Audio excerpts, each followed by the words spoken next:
Fala pessoalzinho, tudo tranquilo? Vamos para mais uma aula agora que eu deixei aqui gravada para vocês. Então eu vou pedir umas coisinhas para vocês. Ó. Se vocês curtirem a aula, não esquece de deixar uma curtida aí no vídeo.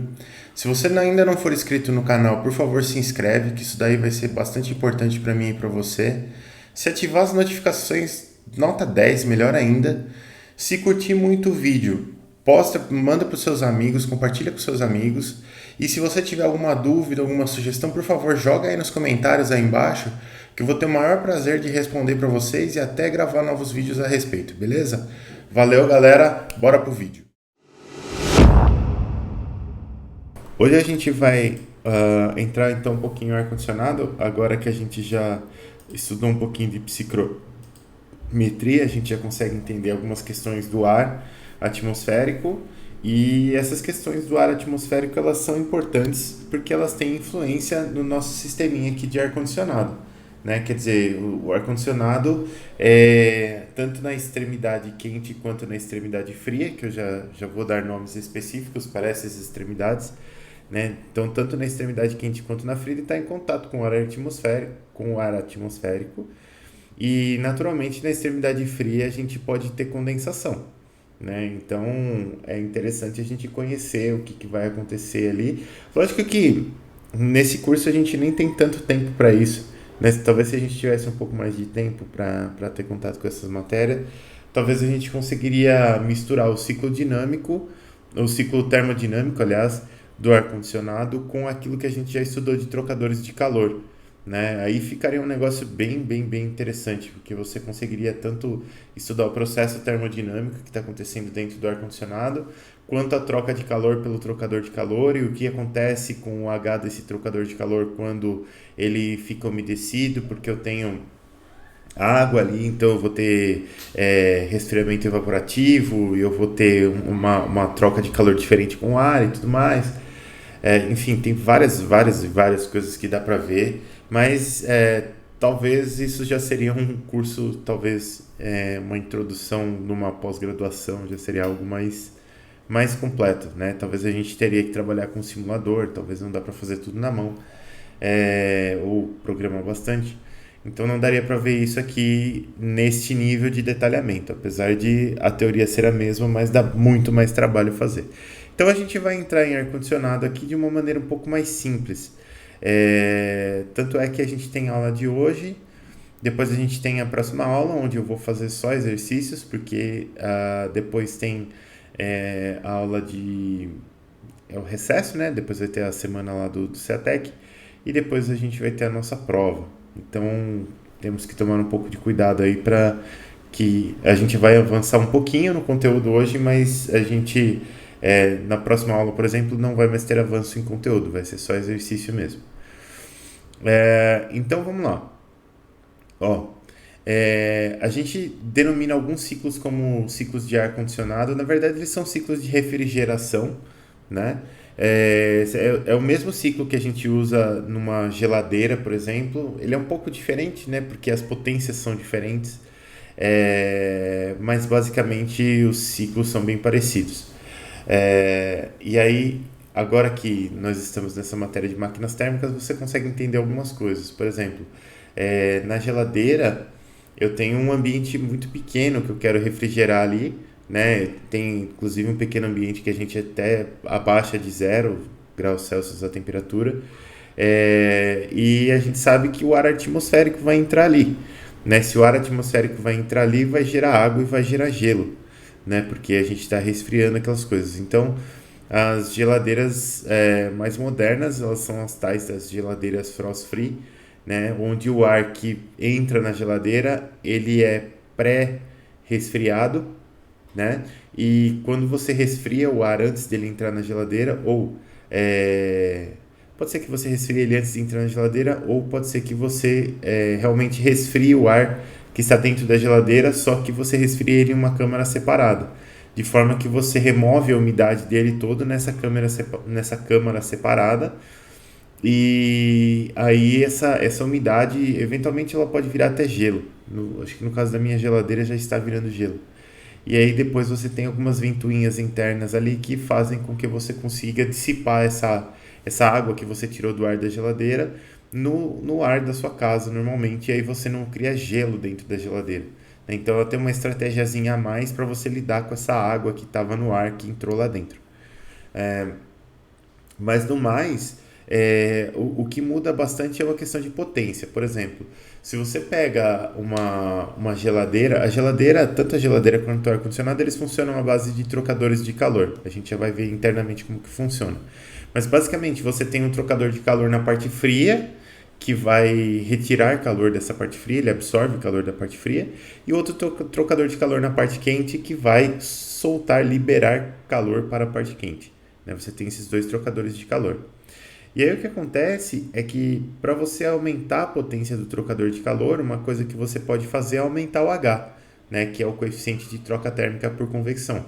Como que eu posso fazer isso? Eu posso fazer isso com convecção forçada, por exemplo. Eu posso forçar a convecção por um trocador de calor. Na geladeira, como a potência necessária não é tão grande, o trocador de calor que tem atrás da geladeira é aquela grade pretinha que todo mundo vê. Tem umas pessoas que gostam de secar a cueca naquela grade, não recomendo. Mas se você colocar a mão atrás da sua geladeira, você vai ver que aquele negócio fica quente. Né? Por que ele fica quente? Porque a sua geladeira está trocando calor com o ambiente. Né? A sua geladeira está perdendo calor para o ambiente. De uma maneira forçada, a gente já vai ver como, mas perde calor. E ali aquele H que a gente tem da convecção natural ali da grade da geladeira é suficiente, né, para a operação da geladeira. Então você não precisa forçar a ventilação. Se você tem uma geladeira maior, por exemplo, uma cervejeira onde você quer manter temperaturas mais baixas e a porta abre e fecha o tempo todo e tudo mais, ou geladeiras para festas ou ambientes comerciais em geral, você tem ventoinhas lá atrás, né? Então a ventoinha ela serve justamente para você aumentar a potência de troca de calor do seu trocador de calor que está lá atrás da geladeira, né? Mas de novo, tirando essas diferenças, o sistema, o mecanismo de funcionamento tanto de uma geladeira quanto de um ar-condicionado, eles são os mesmos. Muda um pouco a concepção física, mas eles são os mesmos, né? Então a gente tem que levar em conta essa questão que eu estava falando para vocês, que o ar atmosférico ele tem água, né? E ao contrário do que algumas pessoas pensam, essas aplicações elas usam gás refrigerante, sim, mas esse gás refrigerante não entra em contato com o ar, tá? Ele é um gás que ele tem propriedades termodinâmicas interessantes para refrigeração, né? Porque quando você comprime ele aquece bastante, e quando você expande ele esfria bastante, né? Ele tem essas propriedades, então ele é um gás muito apropriado para a gente fazer refrigeração. Mas ele fica isolado do ar atmosférico. Então o gás fica lá no reservatório de gás da sua geladeira, por isso que a geladeira tem gás. E do outro lado você tem o ar atmosférico que está passando ali no seu ar-condicionado, na sua geladeira e tudo mais. E esse gás não deve vazar dali. Lógico que pode ocorrer algum vazamento, né? Porque os sistemas têm desgaste e tudo mais.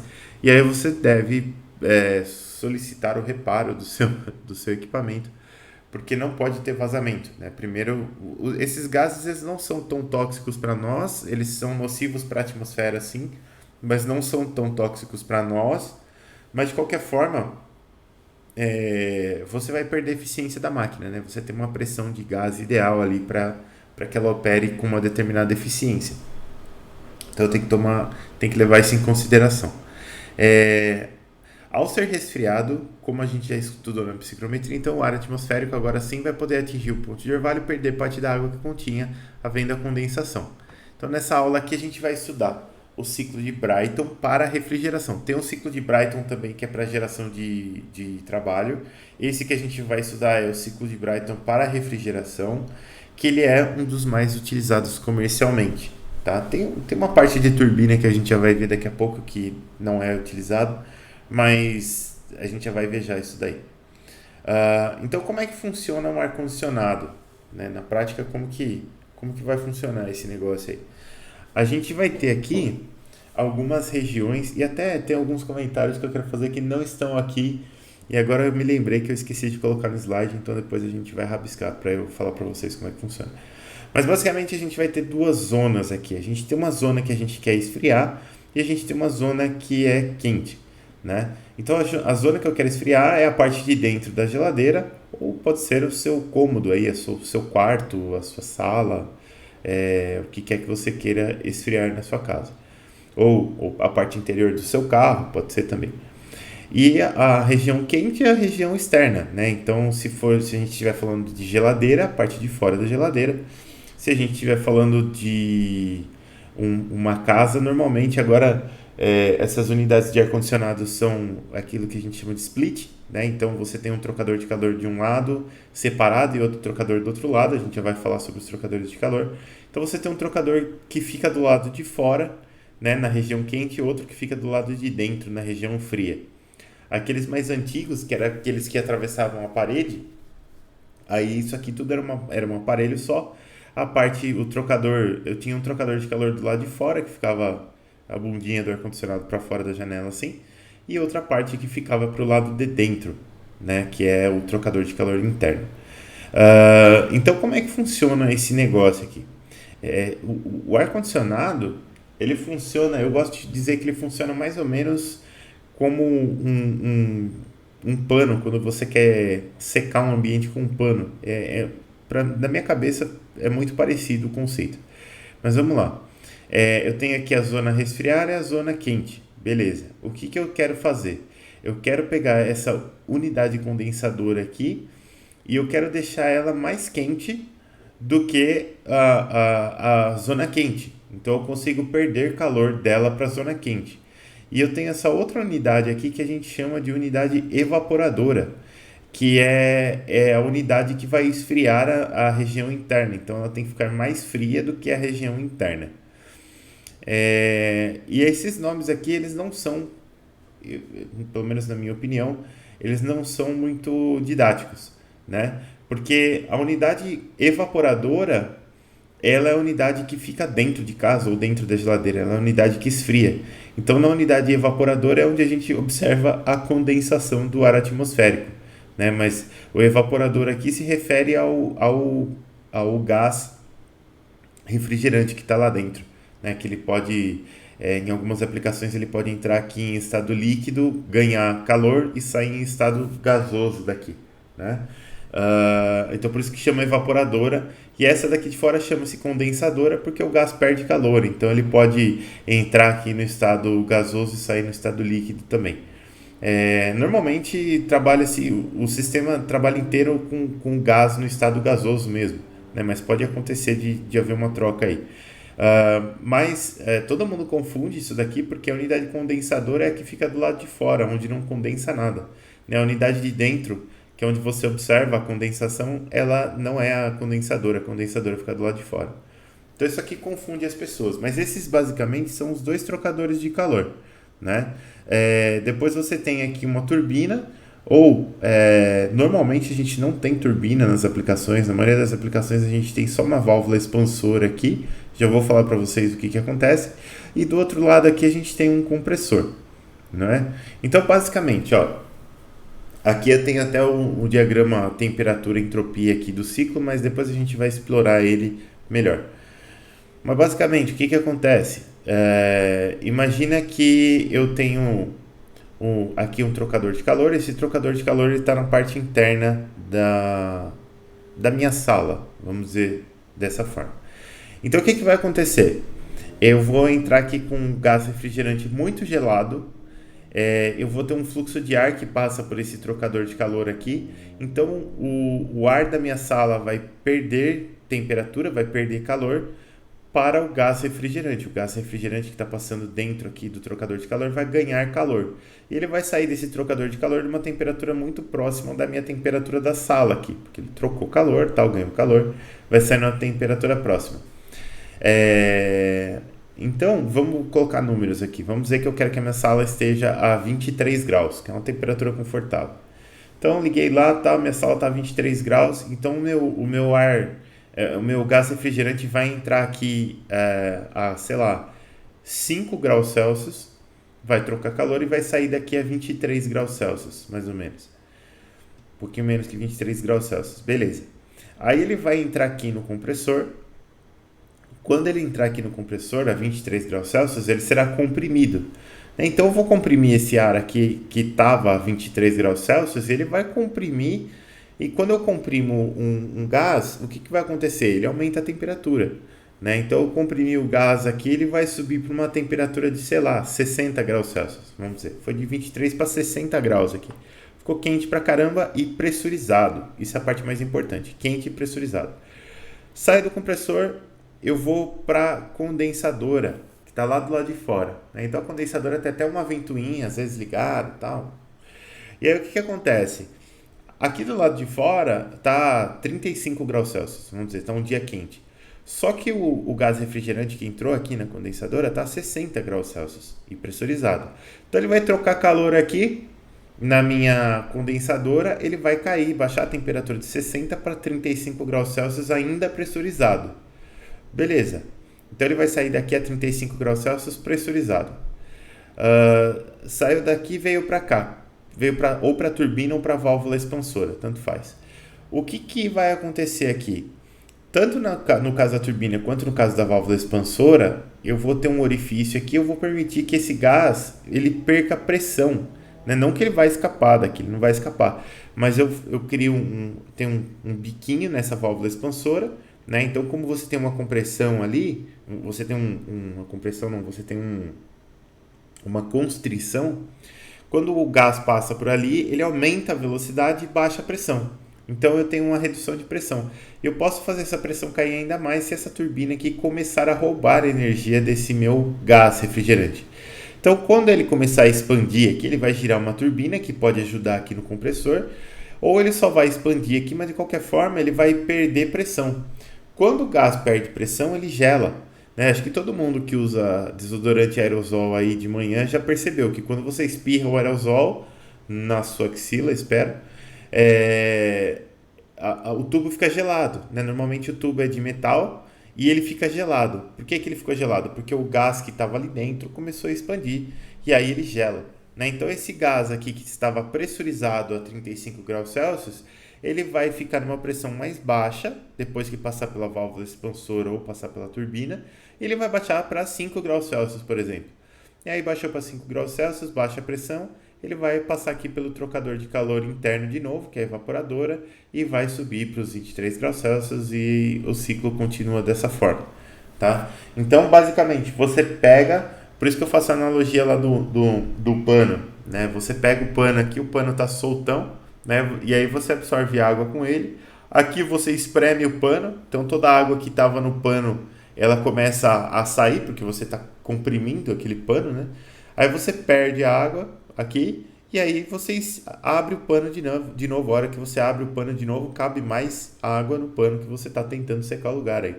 Então é a mesma coisa, só que com gás e energia, né? Eu comprimo o gás para poder aumentar, levar a temperatura dele, para que ele possa trocar calor com um ambiente mais quente, e a hora que eu expando ele de novo, cabe energia pra caramba nesse gás, então ele esfria, e a hora que ele esfria, eu roubo energia do ambiente frio.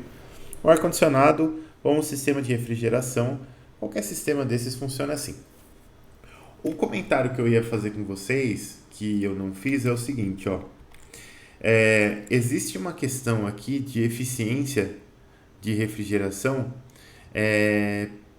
por algo que não está mostrado aqui. Então eu quero abrir a minha lousinha para fazer um primeiro rabisco aqui com vocês, que é o seguinte. Caneta. Aqui. Então eu tenho aqui, ó, o nosso, vou até aumentar a figura aqui. Nosso trocador de calor, tudo legal, ar-condicionado, tudo bonitinho. Além dessas questões todas, existe o ar externo, né? E o ar externo, o ar atmosférico, ele pode funcionar de duas formas, né? Então, vai acontecer o seguinte, ó. Eu tenho dois ambientes aqui. Aqui tem a região quente e aqui a região fria, né? Então, eu vou traçar uma fronteira aqui, ó. Eu jurava que estava preto selecionado. Eu vou traçar uma fronteira aqui, ó. Beleza, né? Então, o que acontece? Normalmente, o que a gente deseja? A gente deseja que o ar que está nessa zona fria aqui, ele seja puxado para cá, ele troque calor com o gás refrigerante quando ele está frio e em baixa pressão, e ele saia daqui mais frio, né? E a gente quer que o ar da zona quente venha para cá, troque calor com o gás refrigerante pressurizado e aquecido, que está mais quente do que a zona quente aqui, e depois saia para cá, certo?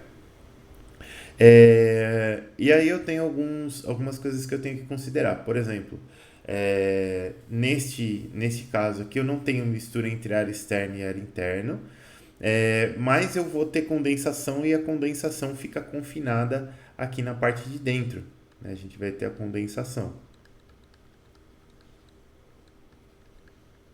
certo? Então, normalmente você vai ter que colocar um dreno daqui para fora para fazer a sua condensaçãozinha. Vamos botar umas gotinhas assim. Você vai ter que botar um dreno para fora ou um dreno para outro lugar, qualquer coisa que seja. Existem outros sistemas de ar-condicionado, principalmente portáteis, que eu acho que eu já até comentei com vocês, mas acho que nessa aula vale a pena a gente recapitular, que eles não funcionam assim, né? Eles não têm uma mangueira para você jogar água fora. Você fala, pô, mas então como é que funciona esse sistema de ar-condicionado? Ele não condensa? Como que funciona? Não, ele condensa. Só que o que ele faz? Repara aqui, vamos tirar esses rabiscos daqui. Aqui. Aqui. Ó. De novo, eu vou ter a minha fronteira. Minha fronteira eu apaguei de bobagem. Então tá aqui minha fronteira. Tem sistema que faz o seguinte. Tem sistema que ele pega o ar externo, quente, uma parte passa por aqui e vai embora. Beleza. Isso pro ar externo. Não, bobagem. Falei bobagem. Desculpa aí, pessoal. Ele faz isso com o ar interno. Ele passa o ar interno por aqui e o ar interno retorna para o ambiente. Só que esse tipo de sistema aqui, ele também pega uma parte do ar interno e ele passa por onde tem a condensação. Então esse ar interno ele vai passar pela condensação, ele vai arrastar essa condensação para fora entre aspas, né? Ele vai passar pelo trocador de calor quente e aí sim esse ar sai, né? Então se você pega aquele ar condicionado portátil, a sua fronteira ela não está bem aqui, né? Se você pega o ar condicionado portátil, a sua fronteira ela tá aqui assim, ó. Certo? Então uma parte do ar recircula para dentro do cômodo e uma parte do ar sai. Isso, aqueles pinguinos, aqueles negócios lá. Exatamente. E isso aqui te cria alguns problemas, né? O primeiro problema é que você precisa colocar esse negócio, essa mangueira numa janela, né? Normalmente você tem uma janela aqui, e aí você precisa colocar a mangueira na janela, e nessa mangueira vai sair ar quente e úmido também. Ele vai sair com água para fora, por isso que você não precisa jogar água fora. Só que esse cômodo aqui, onde você tem o ar condicionado, ele repara que uma parte do ar desse cômodo está saindo. Então ele vai ter uma parte de ar entrando, né, para manter o balanço de massa do cômodo aí, e esse ar não está refrigerado. Então você fica com uma entrada de ar esquisita, né, no seu quarto. Eu lembro quando eu ligava isso daí no meu quarto, na época que eu tinha um, e ele mantinha o quarto meio que com uma pressão negativa, assim, você não conseguia fechar a porta direito, quando você fechava você percebia um vento por baixo, assim, e o ar de lá de fora, que não está refrigerado, fica entrando. Então, no fim das contas, você acaba jogando um pouco de energia fora nesse tipo de sistema aqui, e ele nunca gela 100%, né? É diferente desses ar-condicionados split, porque você tem essa questão de jogar de dentro para fora e tal, faz um negócio meio maluco. Tem suas vantagens, tem suas desvantagens. Para mim, no fim das contas, não é o melhor sistema. Talvez se eles resolvessem a questão do dreno, eu preferiria que essa região aqui ficasse isolada da região de fora, né? Sei lá, se tivesse uma bombinha de aquário só para bombear essa água para outro lugar, para mim seria uma solução mais conveniente. Mas aí vai de cada fabricante, né? Mas mais para chamar a atenção de vocês, que apesar da gente ver o ciclo todo, igual está aqui na nossa apresentação aqui, a gente está vendo o ciclo aqui, mas a gente não está vendo a questão do fluxo de ar, né?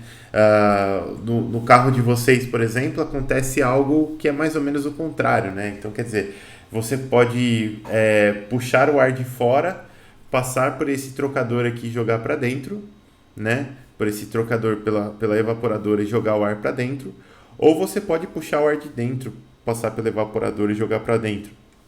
Você pode fazer as duas coisas. O trocador de calor da condensadora sempre vai ficar para fora, no caso do carro, mas aí você tem aquele botãozinho de circulação interna onde você vai escolher de onde que você quer que venha o ar aqui, né?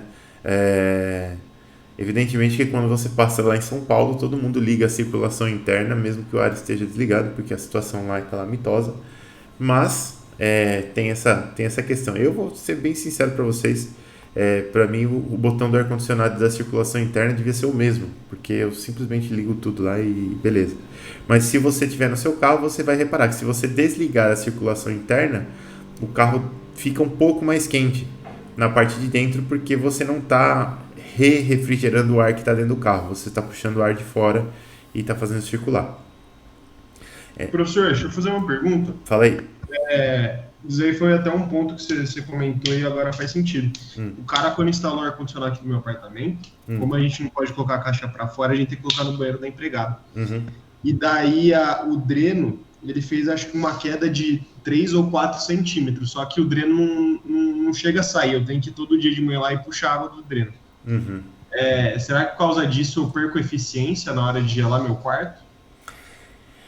Eficiência você não perde, mas existe uma outra questão de ar-condicionado nesse caso que é a seguinte, ó. Quando você tem a condensadora, deixa eu dar uma apagada aqui, porque eu tive um problema parecido até. Eu tenho, inclusive, esse problema. Eu resolvi ele de uma forma que talvez te ajude. Você tem a unidade evaporadora dentro da sala, né? Então vamos dizer que está a sua unidade evaporadora aqui, ó. Ela vai se comunicar com a condensadora que está em outro lugar. Então, por exemplo, você vai ter aqui algumas mangueiras, né? Uma delas vai ser a mangueira de gás. Vamos fazer o seguinte, ó. A mangueira de gás eu vou deixar amarelinha aqui, ó. Então vamos dizer que isso daqui é uma tubulação de gás, certo? O gás vai para fora. Você vai ter uma mangueira de água que eu vou deixar ela de azulzinho, que a água ela é o dreno aqui no caso, né? Então o gás ele vai para sua evaporadora. Então, aqui está a sua evaporadora, do lado de fora. Você tem aqui umas hélices assim, muito bacanas. E beleza. E aí tem depois a parte elétrica que eu não vou desenhar aqui. Então aqui está a sua parte interna, a sua evaporadora. A sua.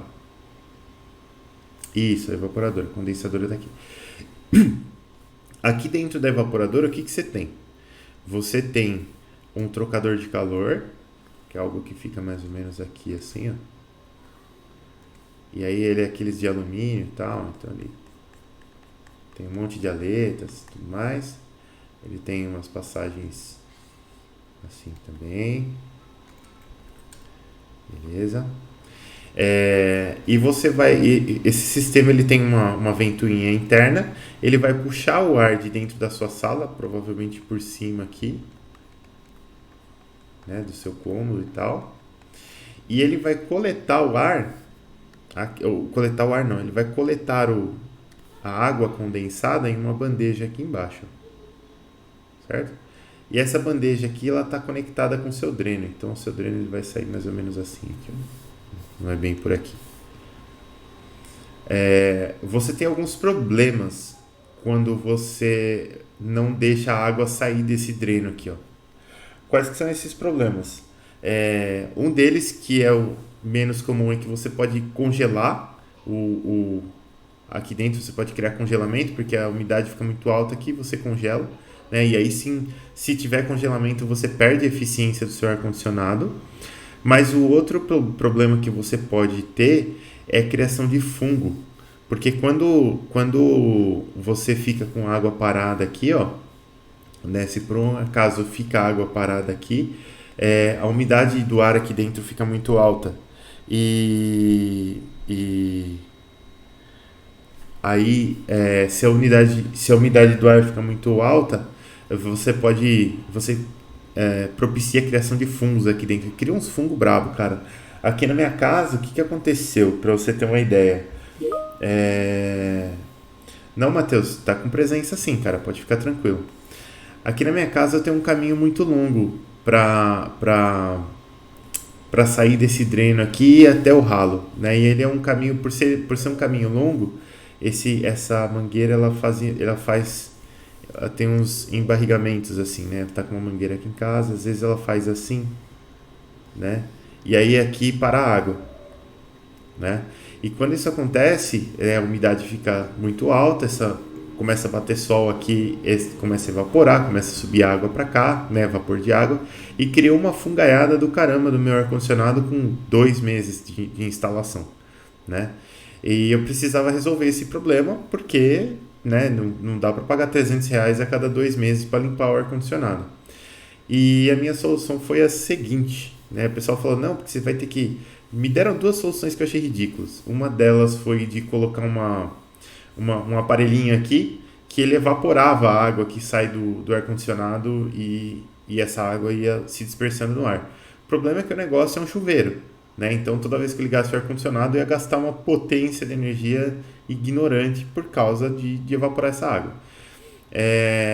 E a outra saída foi de colocar uma bomba de aquário aqui também, mas eu achei que não ia resolver o problema, né? Porque se eu crio algumas bolhas de ar aqui que naturalmente criava, não vou esvaziar isso aqui nunca, né? A bomba não vai funcionar.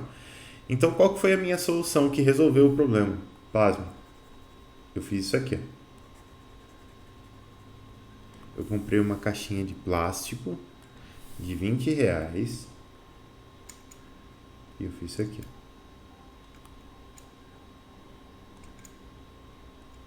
Pronto. Isso resolveu o meu problema. Porque a água sair aqui do ar-condicionado, certo? Qualquer declive que você tiver aqui é suficiente para essa água cair aqui.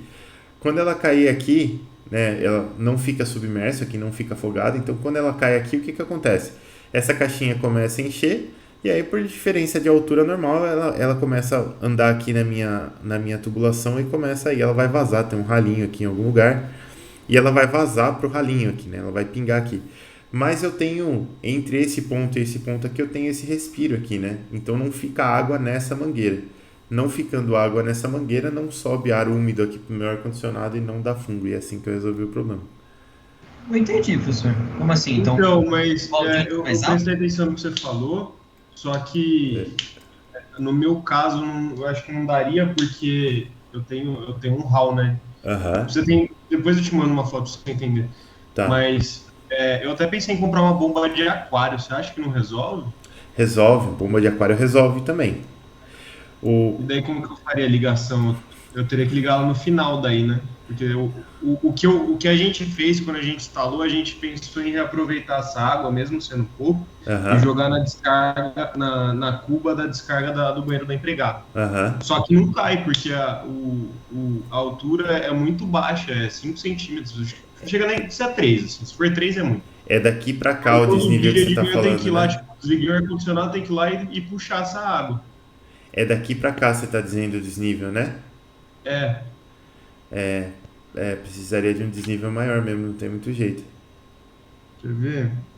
Não sei se você permite aí te mostrar, mas eu não sei como faria isso. Quer ver?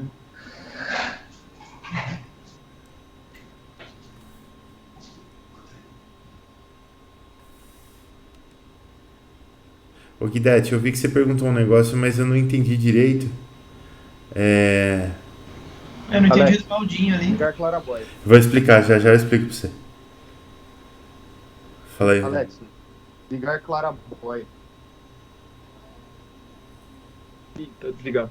Ó, mas pra você ter uma ideia, Ah, ele passa por aqui por cima, você tá vendo? Aham. Ele vem, ele entra aqui dentro dessa tubulação, passa por dentro de um quarto, Uhum. e daí ele vai lá pro banheiro da empregada. Uhum. Mas o cara que fez serviço foi muito porco. Eu fiquei muito puto com ele. Porque na hora que a gente chega aqui, ó, tá vendo? Ela desce aqui no canto. Mas tá muito alto. Ela não faz essa coisa. Não faz. Você vai precisar de bomba mesmo, cara. Não vai ter jeito. Eu acho que a bomba você instala. Eu não sei ao certo. Eu não cheguei a pesquisar essa bomba a fundo. Mas eu acho que essa bomba você vai instalar. Eu não sei se seria melhor você instalar aqui ou se você instalar lá perto da evaporadora, sabe?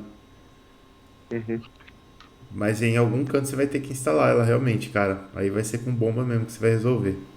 E aí é uma bombinha que você conecta na ligação elétrica do próprio ar-condicionado. Então quando você liga o ar, ela liga junto e você não precisa ficar ligando, sabe? Quer ver? Ó, se eu entrar aqui, ó, teria que ser bem aqui, né? Ou não? Pode ser, acho que pode ser aí sim. Professor, e outra pergunta, já que a gente entrou nesse assunto do ar-condicionado, o cara fez esse recorte daqui que eu acho que foi bem burro, assim. Como que ele puxa o ar, né? Não Ele é tem por muito espaço. cima, essa máquina aí é por cima. E ela, no manual, ela pede um espaço de 25 centímetros na parte superior. Eu sei porque eu comprei um igualzinho. Na parte superior tem que ter 25 centímetros de altura ali pra ela puxar direito. Não tem nem fuder nessa 25 centímetros. Não tem. Eu teria que quebrar esse gesso daqui inteiro, né? Ou dar um gesso, ou dar um jeito de colocar um respiro aí, alguma coisa assim pra ela puxar melhor. Entendi. Não, valeu, professor. Imagina. Obrigado. Então, Guidetti, o que você havia perguntado é justamente isso aqui, uma solução bem simples mesmo. Mas o que acontece? Vamos desenhar a outra metade da mangueira aqui, né? Vamos desenhar ela grossa assim. Quando a mangueira tava inteira, né? Então eu tinha ela assim, certo? E aí eu tinha água mais ou menos, sei lá, em alguns pontos aqui eu tinha um pouco de água assim.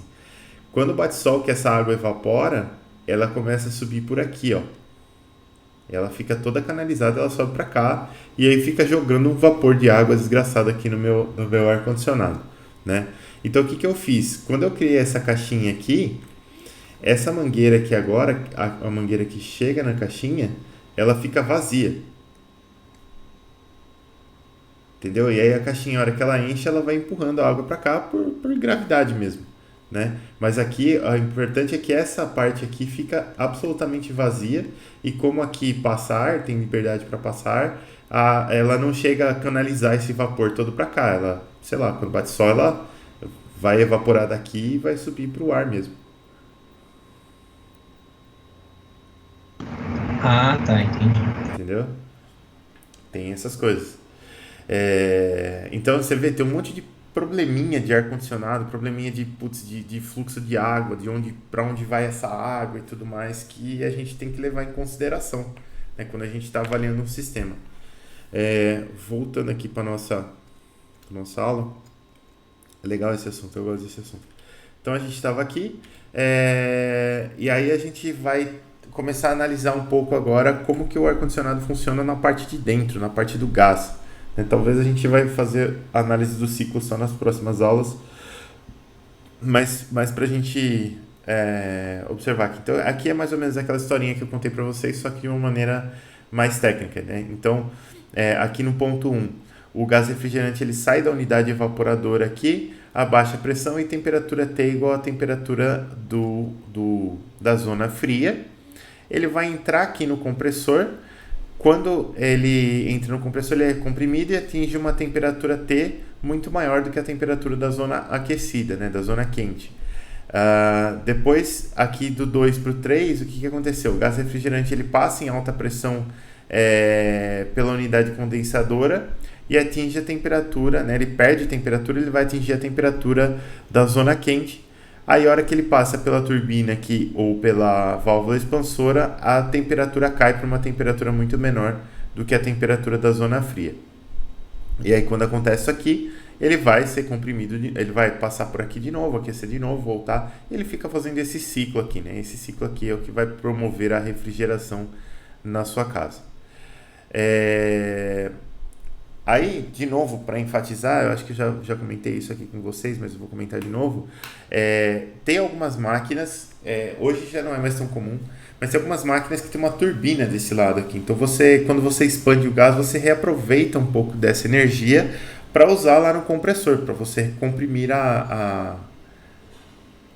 o gás refrigerante novamente, né? Mas nem sempre. Se você pega uma máquina que nem essa que o Rodrigo estava mostrando, por exemplo, que é uma máquina split, você não tem nenhuma conexão física que não seja mangueira entre o condensador e o evaporador, né? Você tem uma mangueirinha que vai passar água, você tem uma mangueira que na verdade é um tubo de cobre que vai passar gás, inclusive aquele tubo de cobre é aquele tubo grosso que vocês viram que o Rodrigo mostrou ali no vídeo, e ele tem um isolamento térmico em volta mesmo, né? Porque o tubo de cobre ele é bom para essa aplicação porque ele aguenta diferentes temperaturas, mas ele é um baita de um condutor térmico, né? E você não quer que o gás gelado ou o gás quente que seja, né? Porque você vai ter gás quente passando de um lado aqui e gás gelado passando do outro. Você não quer que esse gás troque calor com o ambiente, você quer que ele troque calor só quando ele passa no trocador de calor.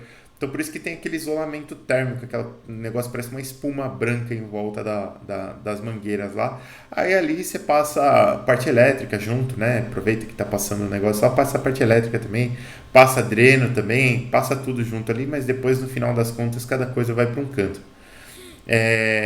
Então, na maioria das aplicações você não tem uma turbina aqui, você não reaproveita essa energia, né? Você tem só algo que se chama de válvula expansora, né? E essa válvula expansora é aquela válvula que eu falei para vocês, ela possui um pequeno orifício, né? Então, quando o gás pressurizado passa por esse orifício, ele aumenta a velocidade, e aumentando a velocidade ele reduz a pressão, e a hora que reduz a pressão ele perde bastante temperatura, né? Porque ele está tendo uma troca de formas de energia ali. Aí a gente entraria agora, pessoal, na análise do ciclo termodinâmico de fato, né? Vamos falar sobre as etapas aqui e depois a parte de conta eu vou deixar para a próxima aula, porque aí a gente já consegue fazer exercício e porque daqui 2 minutos eu tenho que chamar o professor Marcos. Então vamos lá. A gente começa, aqui eu tenho o diagrama TS, que é o diagrama temperatura por entropia específica, e a gente começa indo do estado 4 ou 4S para o estado 1. Por que 4 ou 4S? Porque tanto a compressão quanto a expansão, elas podem ser consideradas isentrópicas, né? Se for isentrópica, eu vou do 3 para o 4 aqui sem variar a entropia, né? Do 3 para o 4S, ou eu posso ter uma eficiência isentrópica, né? Então eu vou do 3 para o 4, eu sei que eu vou ter um ganhozinho de entropia ali, mas ele é relativo a esse processo isentrópico aqui, então a gente consegue saber a entropia do gás, no caso, depois do processo de expansão ou do processo de compressão. Então aqui, ó, do estado 4 ou 4S para o estado 1, a gente vai ter aquela troca de calor na evaporadora, né, na parte de dentro, ali na zona fria, e essas trocas de calor a gente considera que elas ocorrem a pressão constante. A pressão não é bem constante, porque conforme você vai aquecendo o gás, você pode aumentar um pouco a pressão. Da mesma forma que como você tem fluxo, você pode ter uma queda de pressão por causa das perdas de carga internas, de tubulação e tudo mais, mas você também tem algumas válvulas reguladoras de pressão ali, né, que tentam manter essa pressão o máximo constante possível. Então você tem esses 3 elementos aí e a gente acaba considerando essa pressão mais ou menos constante quando o gás refrigerante passa pelo trocador de calor.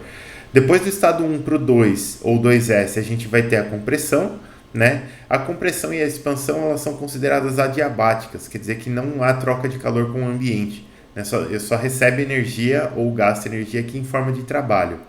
Na parte da compressão, beleza, será adiabática. Na parte da expansão tem que tomar um pouco de cuidado, porque se não tiver turbina aqui, essa energia vai ter que ser jogada fora na forma de calor. Então vai ter troca de calor sim, não vai ser pela turbina. E ela pode ser considerada aproximadamente isentrópica, quer dizer, ela pode ser isentrópica se for do estado 3 para o 4S ou do 1 para o 2S, ou eu posso ter aquela eficiência isentrópica que eu já vou falar para vocês logo na sequência, talvez não hoje, onde eu iria do estado 3 para o 4, então tem uma diferençazinha de entropia para mais aqui, e do 1 para o 2, que tem uma diferençazinha de entropia para mais também. Depois do 2 para o 3 é a troca de calor lá na condensadora, lá do lado de fora, né? Então também acontece a pressão constante aqui pelos mesmos motivos. Repara que quando eu tenho as trocas de calor, esse detalhe desse gráfico aqui eu achei muito bonito de ver, que a temperatura do gás refrigerante aqui na parte da evaporadora, ela fica um pouquinho abaixo da temperatura do cômodo interno, porque o trocador de calor não é perfeito, não é infinito, então, né, você nunca vai chegar nessa temperatura, bem como na evaporadora, na condensadora lá do lado de fora, a mesma coisa, né? A sua temperatura do gás ela vai ficar um pouquinho acima da temperatura da zona quente, ela não vai chegar exatamente aqui, porque o trocador de calor não é perfeito e não é infinito.